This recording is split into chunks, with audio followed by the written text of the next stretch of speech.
की जो विशुद्धि है ये विट्ठल रपाई माने जबकि कृष्ण राज्य कर रहे थे तब की। जब हम अपने राज्य में विराजते हैं माने हमारा राज्य परमात्मा का राज्य हो, और जब परमात्मा के राज्य में हम विराजे हुए और तब भी हम भिखारी जैसे बक करते हैं और लोगों से रुपया मांगते हैं और पैसा मांगते हैं और उनकी चापलूसी करते हैं और उनके सामने अपनी ये पेशानी झुकाते हैं, तब राइट विशुद्धि पकड़ जाती है। जो आदमी अपनी पेशानी अपनी किसी गरज के लिए दूसरों के सामने झुकाता है या किसी भी नीच आदमी के सामने इसलिए झुकाता है कि उसी को वो गुरु और कुछ मानता है, उसकी राइट विशुद्धि पकड़ जाती है। और राइट विशुद्धि पकड़ने के नाते बहुत तरह के कॉम्प्लिकेशन होते हैं, विशेष करके कैंसर की बीमारी इसमें हो सकती है। इसलिए जो लोग चापलूसी में आकर के इसके पैर छू रहे, उसके पैर छू रहे, उसके ये कर रहे करते हैं, जान लें कि आखिर आपको परमात्मा के सिवा और किसी के सामने अपना सर नहीं झुकाना, और किसी के सामने सर झुकाने की जरूरत भी क्या है और दे भी क्या सकता है। बहुत से लोग हमें कहते हैं कि वो संत साल से उनके हमने झुका है, अधिकतर तो ढोंगी और भोंदू ही लोग हैं, नहीं तो 420 या दानव या राक्षसी हैं। अच्छा, अगर ये नहीं हुए, समझ लीजिए एक साधु संत है, वो भी पार है, समझ लीजिए, तो भी है तो इंसान, भगवान तो नहीं, अवतार तो नहीं है। जब तक कोई अवतार नहीं हो तो उसके साथ झुकाने की क्या जरूरत है। तुम भी कल हो सकते हो पार, और तुम भी कल संत हो सकते, लेकिन जो अवतार है उसके सामने सर झुकाना दूसरी बात है, तब सारे चक्र खुलते हैं। सिर्फ अवतार के सामने ही सर झुकाना चाहिए, वो दूसरी बात है कि अपने माँ बाप है उनके सामने सर झुकाओ, वो एक रोजमर्रा के एक व्यवहार है, उसकी बात दूसरी। माँ बाप की झुका लिए, शादी में गए तो सबके पैर छू लिए, बड़ों के पैर छू लिए, ये बात दूसरी की। एक बार वो कर लिया हो गया, वो तो सम्मत। लेकिन हर बार जिसको देखिए कोई चले आ रहे हैं महाशय जी, वो उधर से और कहा कि साहब ये तो मिनिस्टर साहब के यहाँ बिल्कुल उनके चमचे हैं, चले ये 4 चमचे उनके पीछे और पैर लेंगे। इस तरह की जिन लोगों की दुर्दशा होती है वो इस कदर दुख में पड़ जाते हैं और इतनी तकलीफें उठाते हैं कि मैं तो उन लोगों को ठीक करते करते तंगा, क्योंकि मनुष्य को अपनी इज्जत और अपनी शान के साथ ये चक्र जो है आपको शान दी कि आपने सर ऊपर उठाया, ये नहीं कि इसको हर जगह आप झुकाते फिरिए और अपने को नीचे गिराते फिरिए। आप बहुत बड़ी चीज है, भगवान ने आपको एक अमीबा से इंसान बनाया, और जब आप इस हालत पे आ गए तो आपको जरूरी है कि आप इसकी इज्जत करें, अपनी इज्जत करें और अपनी जो शान है उसको समझें। दूसरी बात यह है कि बहुत से लोगों को यह भी है कि दूसरों से डरते रहते हैं, ये भी जो चक्र है इससे भी लेफ्ट की शुद्धि पकड़ सकते। जब आप किसी आदमी से डर जाएं, वास्तविक में आप बेकारी में डरे, तब आपकी लेफ्ट की शुद्धि पकड़ सकती। विशुद्धि चक्र बहुत महत्वपूर्ण है, और विशुद्धि चक्र के पकड़ने से अनेक तरह की बीमारियां होती है। पर सबसे खराब बात यह होती है कि आप पार भी हो जाते हैं तो भी आपको वाइब्रेशंस नहीं आते, आपको महसूस नहीं होता। आपकी जितनी नर्व्स है, हाथ की मर जाती तो हाथ पे महसूस नहीं रहा, और लोग कहते हैं कि माँ हमको अंदर तो महसूस हो रहा है पर हाथ में नहीं महसूस होता, और इसलिए उनको परेशानी हो जाती। सबसे जो बड़ी खाबी विशुद्धि ये है, अगर आपने गलत मंत्र कहे हैं, आपने अगर किसी भी ऐसे आदमी से मंत्र लिए हैं जो अनधिकार है, जिसने आपको झूठे मंत्र दिए हैं, इन सब से आपकी लेफ्ट की शुद्धि पकड़नी। और इस लेफ्ट की शुद्धि का इलाज यही है कि उस मंत्र का जो है जागृत करा लें। अगर कोई मंत्र जागृत नहीं है तो उसको इतना ही नहीं, और मंत्र जागृत तभी होता है जब कोई रियलाइज सोल आपको मंत्र बताए, और वो भी निदान करके बताए कि आपकी कहाँ तकलीफ है, कौन सी तकलीफ है, किस जगह में कौन सा मंत्र कहना है। अगर वो बराबर से आपको बता सके तो आप उस मंत्र को कहें तो आपको मंत्र सिद्धि हो सकती है। सहयोग में आज ऐसे हजारों लोग हैं जिन्होंने मंत्र को सिद्ध कर, इतने मंत्र सिद्ध हैं उनके कि वो अगर अपनी जगह में भी बैठकर वो मंत्र कह दें तो उससे जो उनको काम करना है कर सकते। मैंने बुरे काम तो सहयोग में कर ही नहीं सकता, लेकिन अच्छे मंत्र कर सकते। ऐसे ऐसे लोग पहुंच गए सहयोग में, दिल्ली में नहीं है इतना, दिल्ली में कुछ लोग बहुत पहुंचे लेकिन इतने ज्यादा लोग नहीं, और बाकी ऐसे मैंने बहुत से लोग देखे जिन्होंने मंत्रों को एकदम सिद्ध कर लिया, और उस सिद्धता के लिए मंत्र पे मेहनत करनी है, बैठ करके मंत्र करना पड़ते हैं, उस पर बोलना पड़ता है, अपने चक्रों पे ध्यान करना पड़ता है और उसकी सिद्धता हासिल करनी चाहिए। अगर किसी ने गणेश का मंत्र सिद्ध कर लिया है तो वो आदमी इतने कमाल कर सकता है जिसकी कोई हद नहीं। लेकिन अभी तक सहयोग में ऐसे बहुत थोड़े लोग हैं कि जो इस ओर ध्यान देते हैं और जिन्होंने भी ध्यान दिया। ऐसे मैंने बहुत से लोग देखे जिन्होंने मंत्र को इतने जल्दी सिद्ध कर लिया कि मुझे आश्चर्य होता है उनके एक ही मंत्र से कितना बड़ा कार्य हो जाता है। इसलिए मैं आपसे कहती हूँ कि अपने विशुद्धि चक्र को आप स्वच्छ रखें। विशुद्धि चक्र जो है ये विराट, कृष्ण विराट स्वरूप है। अंत में कृष्ण विराट हो जाता है। सारा जो एवोल्यूशन है ये सिर्फ विष्णु शक्ति से होता है। तो विष्णु बनते बनते आखिर विराट हो जाते हैं और विराट का स्थान ये है, ये विराट का स्थान है। इसलिए विशुद्धि चक्र को ठीक करने के लिए ये पेशानी आप किसी के सामने मत झुकाइए, ये विराट के सामने ही झुकनी चाहिए, क्योंकि आप विराट के अंग प्रत्यंग हो गए, अब आप पार हो गए। और खबरदार अगर आपने आपकी ये पेशानी किसी के सामने झुकाई है, कि अगर आपने किसी के सामने झुकाई है तो आप विराट को भूल गए। मोहम्मद साहब ने बहुत बड़ा मंत्र विराट का कहा है, अल्लाह अकबर। और ये मंत्र जो मोहम्मद साहब ने, वो साक्षात दत्तात्रेय थे और उन्होंने ये मंत्र कहा है, आप अल्लाह अकबर कहो। अकबर माने ग्रेट, माने विराट। ये उंगली विशुद्धि की है, दोनों उंगली कान में डाल करके आप अगर पीछे की तरफ गर्दन करें और अल्लाह अकबर कहें तो आपका विशुद्धि चक्र खुल जाता है। इसके अलावा और बहुत से आसन आदिक है, इसके मामले में मैं आपसे बता नहीं सकती आज, लेकिन अनेक तरीके ये ठीक हो सकता है और इसको ठीक रखना चाहिए। सबसे बड़ी बात है कि अपनी जबान से कोई सी भी कड़वी बात किसी से कहनी नहीं और किसी से भी चापलूसी करने की। अगर कोई सहयोग को नहीं मानता तो साफ कर देना चाहिए कि रहने दीजिए, आपके बस का नहीं, छोड़िए। ना किसी की चापलूसी करने की जरूरत है और ना ही किसी के सामने गिज्ञाने की जरूरत है और ना ही किसी से कठिन बात करने की जरूरत है। मानते हैं तो ठीक है, नहीं तो छोड़ दीजिए, बस काम बीचों बीच रहना। विशुद्धि चक्र के अनेक दोष है, उसके अनेक तरीके हैं, क्योंकि 16 है इसकी तो कलाएं हैं और 16,000 इसकी शक्ति है जो कृष्ण के साथ उनकी पत्नियां बनकर उनके समय में रही। ये कोई कृष्ण के ऊपर अगर कोई कहे कि वो इस तरह के आदि थे तो बड़ा आश्चर्य होता कि जो योगेश्वरों के योगेश्वर, उनके प्रति उनको समझने के लिए आपको बहुत कुछ अभी सीखना पड़ेगा। वो स्वयं साक्षात योगेश्वर थे। ये उनकी 16,000 शक्तियां थी जिनको उन्होंने जन्म दिया था इस संसार में और फिर उनको ही उन्होंने तैयार करवाया और उनसे फिर उन्होंने विवाह किया, क्योंकि उनके पास सहयोगी तो थे नहीं। तो उन्होंने सोचा कि ठीक है, मैं अपनी शक्तियों को ही साकार स्वरूप में संसार में देता हूँ। और उन्होंने जो सबसे बड़ा कार्य किया है कि उन्होंने सहयोग की कृषि करी। उन्होंने इसे पूरी तरह से बीज को फैलाया और ईसा मसीह ने बाद में आज्ञा चक्र में आकर कहा कि कुछ बीज इधर पड़ गए, कुछ बीज उधर पड़ गए, कोई बीज उधर पड़।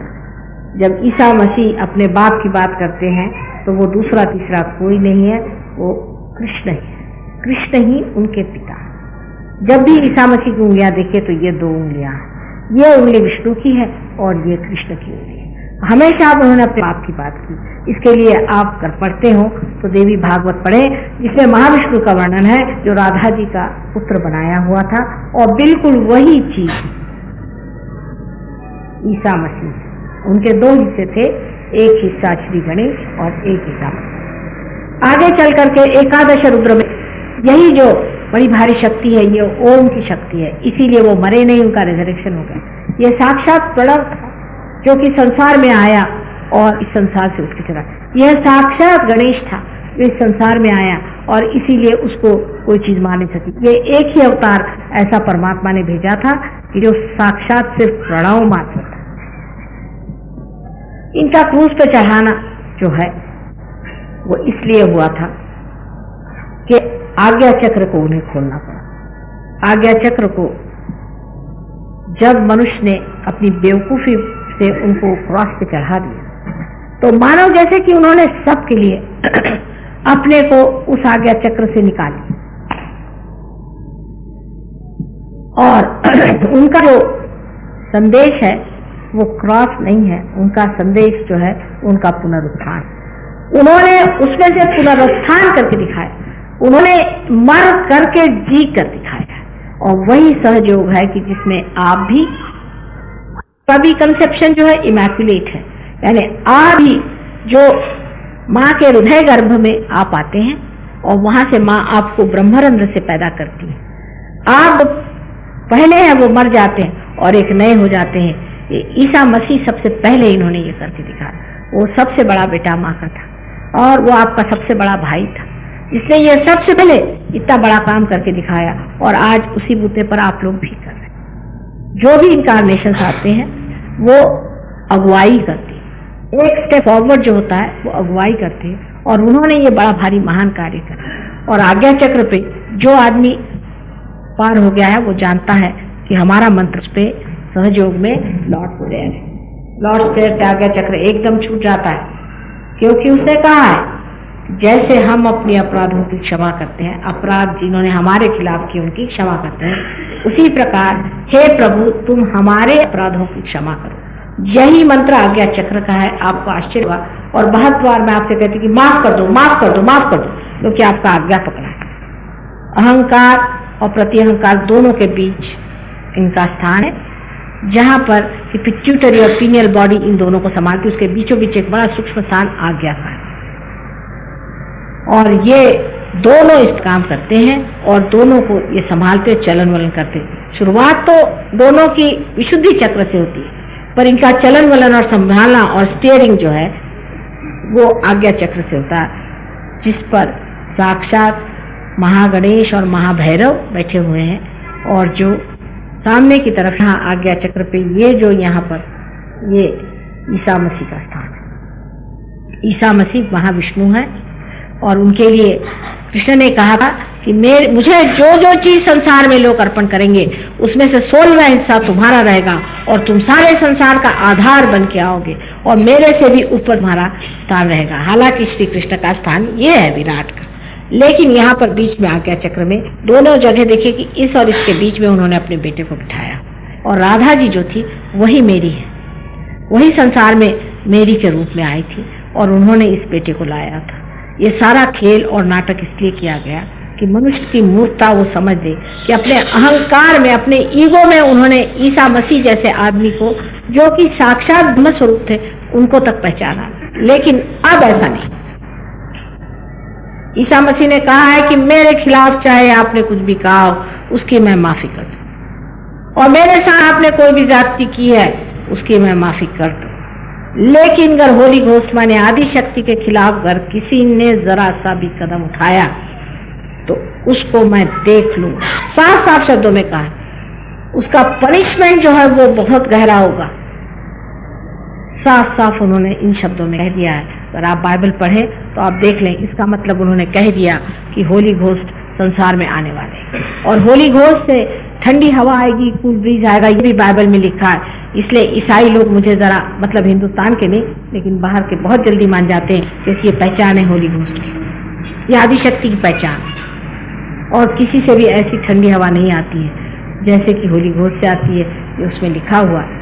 लेकिन सबसे तो आश्चर्य है, वहां एक विलियम ब्लेक नाम का आदमी जो कि एक बहुत बड़ा कवि 100 साल पहले हो चुका है, उसने यहाँ तक लिख दिया है कि हमारा आश्रम कहाँ रहेगा, लैम्बेथ वेल आश्रम रहेगा जहाँ रूइंस में फाउंडेशन पड़ेंगे, जो सही बात है। और जहाँ मैं पहले लंदन में गई थी, जो जगह जहाँ मैं सरे हिल्स में रहती थी, वहां भी लिखा कि फर्स्ट बीकॉन्स विल बी लिट इन सरे हिल्स। और यहाँ तक लिखा है कि उनके जो प्यार के वाइब्रेशंस हैं वो सिन्यू जो है स्त्री के तरह हर जगह हर इस्तेमाल किया है। और इतनी बारीक चीज सहयोग की लिखी है। और सबसे बड़ी बात जो उन्होंने लिखी है वो ये कि सहयोग में लोग प्रॉफिट्स हो जाएंगे, माने प्रेषित होंगे, माने पार हो जाएंगे। जो भगवान के लोग हैं, मैन ऑफ गॉड, जो पार हो जाएंगे। और एक विशेष बात होगी कि ये लोग जो पार होंगे ये दूसरों को भी प्रॉफिट बनाएंगे। इसका सारा वर्णन उन्होंने दे दिया है। इसी तरह से बाइबल में भी जॉन के रेवलेशन में सहयोग के बारे में सब कुछ लिखा हुआ है। जो समझने वाले हैं उसे पार होने के बाद समझ सकते हैं। इस तरह की भविष्यवाणियां हर एक जगह हुई हैं। जो समझदार लोग हैं वो सब कुछ समझते हैं, लेकिन जो समझदार नहीं है उनके लिए काला अक्षर भैंस के सामने क्या होता है, वैसी ही बात है। उसी तरह की चीज है कि आदमी को समझ आने के लिए ही पार करना पड़ता है। जब तक आपके अंदर प्रकाश नहीं आया तो आप भी इस बात को नहीं समझ सकते। इसलिए पहले पार हो जाइए, तब आप समझेंगे और पूरी बात को आप जानेंगे। पार हुए बगैर कोई भी बात करना व्यर्थ जाएगा। अच्छा, बहुत टाइम हो गया है, अब आप पार हो जाइए। हो ही गए सब लोग। आप please put your hands towards me. कौन से दिन होता है आपका सेंट यहाँ? पंची ऐसे पिचकी जहाँ जहाँ की जैसे बिल्कुल बच गई हो, जैसे सर से इतने ऊपर कर, कपड़े से इतने बीच में, इस तरह से हुआ। और जैसे ही फिर उसमें चाबी चलाई तो गाड़ी फिर चल पड़ी। वो कहने लगे कि सब लोग हैरान कि इतने नीचे गड्ढे में जो लोग जाके सब गिरे हैं, और उसमें 3 पुश्त के लोग थे, सब खत्म हो जाते, कोई भी नहीं। ऐसे अनेक एक्सीडेंट किए होंगे, लेकिन 2 लोग यहाँ पर संडे को नहीं आएंगे या मंडे को नहीं आएंगे, उनके लिए माता जी नहीं है। पहले आप जबरदस्ती करके आइए, उसके बाद आप आ ही जाइएगा। जबरदस्ती रोने पर भी नहीं रोके, क्योंकि बात यह है शुरू में जरा सी आपको अपनी था लेनी पड़ती है।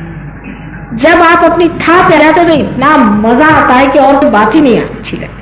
फिर तो आप जबरदस्ती ही यहाँ आया करेंगे। कोई कहेगा मंडे को नहीं तो आपको लगेगा अरे क्या खराबी हो गई, क्योंकि दुनिया ही और हो जाती। पर वो टाइम ऐसा होता है, उसके लिए थोड़ा अपने पे जबरदस्ती करनी पड़ती है। वो कृपया अपने पे जबरदस्ती करें, सहयोग में आए, सबसे मिले, आशीर्वादित हो, आपस में बातचीत करें। ये सब आपके भाई बहन वास्तविक हैं और ये बताएंगे कि आपकी पकड़ कहाँ आ रही, इनकी पकड़ कहाँ आ रही, और ये सब आपको समझा दें। और अब आप प्रकाश हो गए हैं, आपके अंदर लाइट आ गई, आप भी दूसरों को दें। अपने भाई बहन, अपने रिश्तेदार, उनको बुलाइए, सबको बुलाइए। हमारे एक सहयोगी हैं मिस्टर प्रधान, उनके लड़के का, बड़े लड़के का लड़का मर गया। वो भी बड़ी बुरी तरह से एक टांकी पर गिर के मरा। तो उनसे लोगों ने कहा कि भाई माता जी ने कुछ नहीं किया इस लड़के के लिए।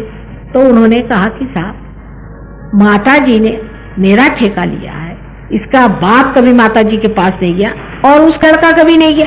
हालांकि वो मेरा ग्रैंडसन है, मेरे लिए बहुत दुख की बात है, लेकिन माता जी की बात मत कहो। मेरे सन ने तो कहा कि आप कुफी कर रहे हैं, आप कहाँ सहयोग में मरे जा रहे हैं, और ये लड़का तो कभी आता ही नहीं था, तो हंसता था माता जी। तो जब उन्होंने कभी उनका आश्रय ही नहीं लिया, आपने उनके लिए कुछ किया ही नहीं, तो आप क्यों चाहते कि उनका ठेका ले रखा हम हमारे सारे खानदान का? और जबकि आज उनकी उम्र कोई 65 साल की है, 75 साल की है, और बड़े मेहनती आदमी है और बड़े शरीफ आदमी, और सहज के लिए बहुत किया। लेकिन देखिए, आप अपने रिश्तेदार खाने पे बुलाते हैं, इस पे बुलाते हैं, उनको कहना आप सहयोग की मेजबानी पर आइए। थोड़े दिन को भोजन के लिए बुलाना पड़ेगा, लेकिन भोजन के सिवा आएंगे नहीं। भोजन के बाद भजन और भजन के बाद पार, कुछ न कुछ ऐसे तरीके लगा करके इनको पार करना पड़ता है। आसान नहीं है, हाथ में जल्दी नहीं आने वाले। जैसे मछली को पकड़ते हैं, ऐसे इन सहयोगियों को पकड़ना पड़ता है। इसलिए कोशिश करनी पड़ेगी, और तो भी बहुत से बेवकूफ छूट ही जाते हैं। इसलिए जो महाबेवकूफ है उनको छोड़ देना, उनको देखेंगे बाद में, लेकिन जो अक्लमंद है उनको समझाकर बुझाकर सहयोग में ले आओ।